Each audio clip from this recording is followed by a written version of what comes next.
Halo semua, balik lagi di channel Toraokun. Sebelum pembahasannya dimulai, silahkan klik tombol subscribe dan aktifkan lonceng notifikasinya supaya kalian gak ketinggalan info dan teori terbaru seputar One Piece. Buat kalian yang mau informasi tambahan soal SBS atau databook, kalian bisa follow Instagram Toraokun. Di sana admin akan memposting soal SBS, databook, dan berbagai teori singkat. Sekarang lanjut ke pembahasan. Setelah kemunculan Loki dalam chapter yang lalu, menegaskan bahwa arc Elbaf ini akan berjalan dengan panjang, sebab pada karakter Loki ini saja banyak hal-hal yang masih menjadi misteri, sehingga akan diungkap satu persatu dalam arc Elbaf yang sedang berjalan ini.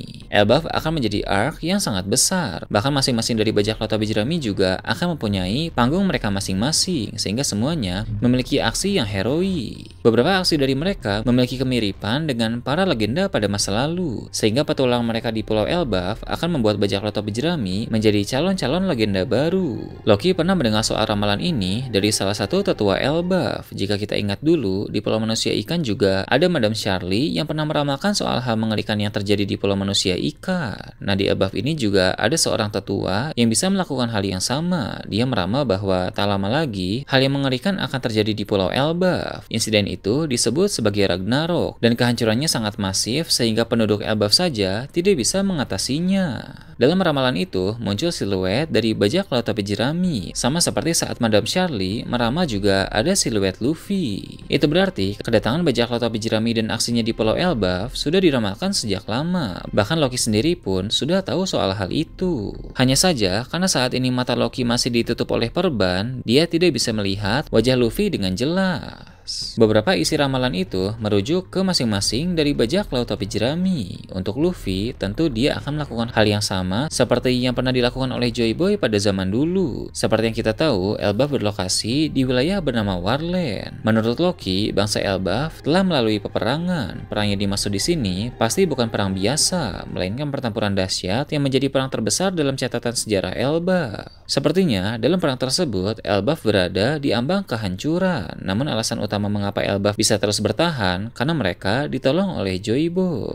Hal ini sesuai dengan peran Joy Boy sebagai pengguna kekuatan Dewa Matahari Nika pada masa lalu, sebab banyak raksasa di Elbaf selalu percaya bahwa Dewa Matahari akan menyelamatkan mereka dari bencana. Kepercayaan itu tidak muncul begitu saja, melainkan karena memang ada bukti pada masa lalu di mana Joy Boy sebagai pengguna kekuatan Nika menyelamatkan Elbaf dari kehancuran. Tak lama lagi akan ada perang besar lain yang melanda negeri itu. Seperti yang admin bahas sebelumnya, di Elbaf akan terjadi pertempuran luar biasa yang melibatkan banyak pihak, baik pihak dari dalam maupun pihak dari luar. Pertempuran itu lagi-lagi akan membawa Elbaf di ambang kehancuran, namun Elbaf tidak akan benar-benar hancur, sebab pada masa ini ada Luffy sebagai pengguna kekuatan Dewa Matahari Nika sekaligus Joy Boy yang baru. Luffy tidak akan tinggal diam atas apa yang akan menimpa negeri para raksasa itu. Sama hanya dengan yang pernah dilakukan oleh Joy Boy pada masa lalu, Luffy akan menjadi tokoh kunci dalam menyelamatkan Pulau Elbaf. Sejarah memang tidak akan pernah berulang dengan sama persis, namun sejarah seringkali terulang dengan detail-detail yang berbeda. Detail perang dan tokoh-tokoh yang terlibat dalam pertempuran Elbaf kali ini pun memang berbeda dengan pada masa lalu, tapi pada intinya Elbaf tetap akan selamat berkat peran penting dari sang tokoh kunci.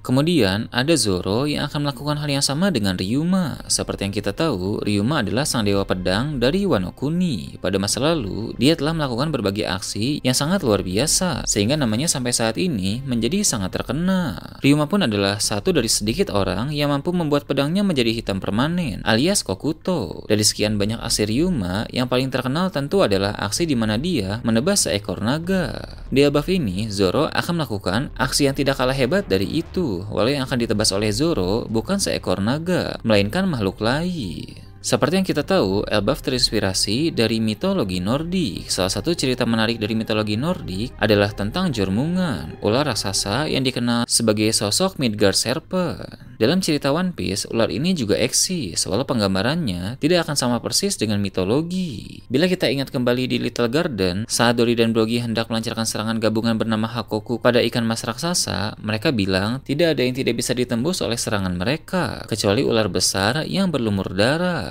Nah, ular besar berlumur darah yang dimaksud merujuk kepada Jormungan. Jormungan ini berbeda dengan ular yang dimiliki oleh Rod. Ular milik Rod itu hanya ular tiruan dari Jormungan, sedangkan Jormungan yang asli ukurannya jauh lebih besar. Di cerita One Piece ini, Jormungan memiliki warna merah darah. Ular itu tentu sangat kuat karena serangan seperti Hakoku saja tidak mempan terhadapnya. Ular ini adalah monster paling menakutkan yang hidup di Elbaf. Dia memang hidup dalam persembunyian, tapi sesekali ketika dia muncul dan mengamuk, maka dia akan menebar teror yang merepotkan para raksasa. Saat perang di Elbaf terjadi, ular Jormungan akan merasa terganggu, sehingga dia pun akan keluar dari tempat persembunyian dan mulai mengamuk dengan ganas. Pada saat itulah Zoro beraksi. Sama halnya dengan Ryuma yang pernah menebas naga legendaris, Zoro akan menebas Jormungan yang ada di Pulau Elbaf. Untuk bisa memotong monster itu, tentu Zoro harus memakai teknik baru, karena Jormungan sangat besar, memiliki tubuh dan kulit yang tebal, serta pertahanan yang sangat keras. Bahkan serangan gabungan Dori dan Brogy saja dikatakan tidak mempan, maka Zoro pun wajib memakai teknik baru.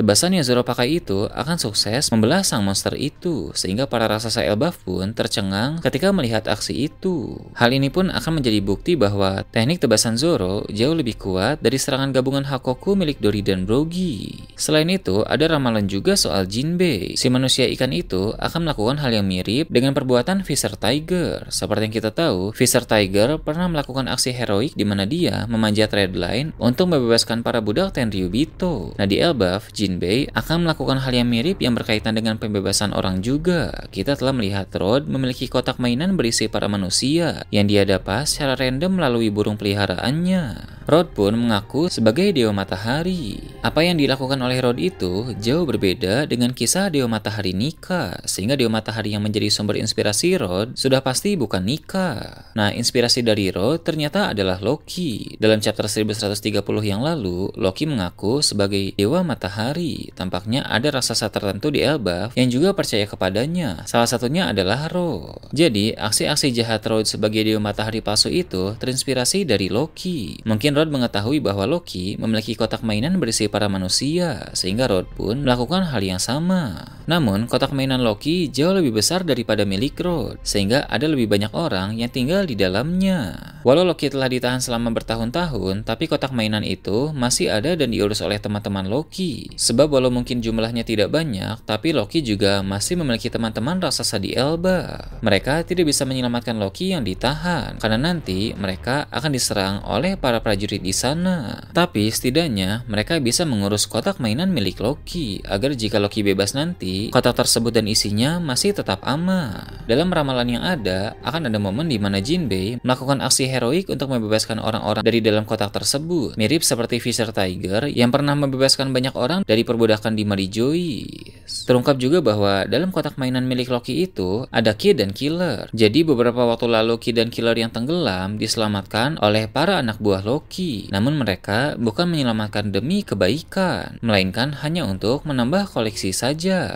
Sepertinya Kid dan Killer ini akan lolos dari dalam kotak mainan Loki ketika Jinbei melakukan aksi di sana. Kemudian ada Robin yang akan melakukan hal yang mirip dengan Sal. Memang Sal bukan karakter legendaris, tapi dia tetaplah seorang karakter yang signifikan dalam cerita. Pada masa lalu, Sal pernah memimpin sekelompok raksasa untuk menyelamatkan buku-buku dari Ohara. Buku-buku itu kemudian dibawa ke Elbaf di mana Sal menciptakan perpustakaan baru. Semua buku itu sangat penting karena berisi berbagai pengetahuan menarik tentang kebenaran dunia. Bahkan ilmuwan jenius seperti Vegapunk pun meluangkan waktu untuk mempelajari semua buku di tempat itu. Ketika perang terjadi di Elbaf, perpustakaan Sal akan berada dalam bahaya karena bisa terbakar dan hancur. Hal tersebut pun bisa membuat buku-buku penting dari Ohara itu berpotensi menjadi musnah. Disinilah peran Robin dalam menyelamatkan buku-buku itu untuk dipindahkan ke tempat yang lebih aman. Robin akan mampu melakukannya dengan sangat baik berkat kekuatan buah iblis Hana-Hana no Mi yang dia miliki. Dengan kekuatan tersebut, dia bisa menciptakan banyak lengan dan mata untuk memindahkan semua buku itu.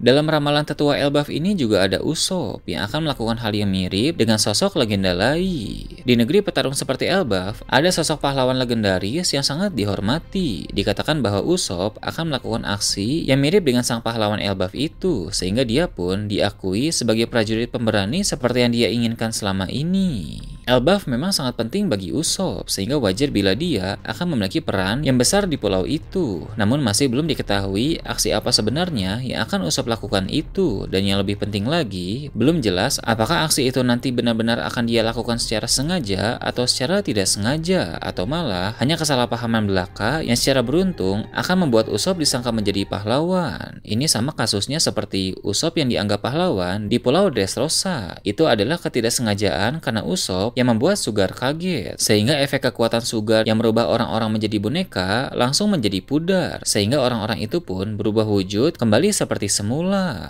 Untuk para kru bajak laut topi jerami yang lain, masih belum ada penjelasan soal ramalan mereka di Pulau Elbaf, tapi tentu masing-masing dari mereka juga akan memiliki peran penting dan aksi besar dalam cerita di negeri para raksasa itu, walau tidak semuanya mirip dengan aksi para tokoh legenda.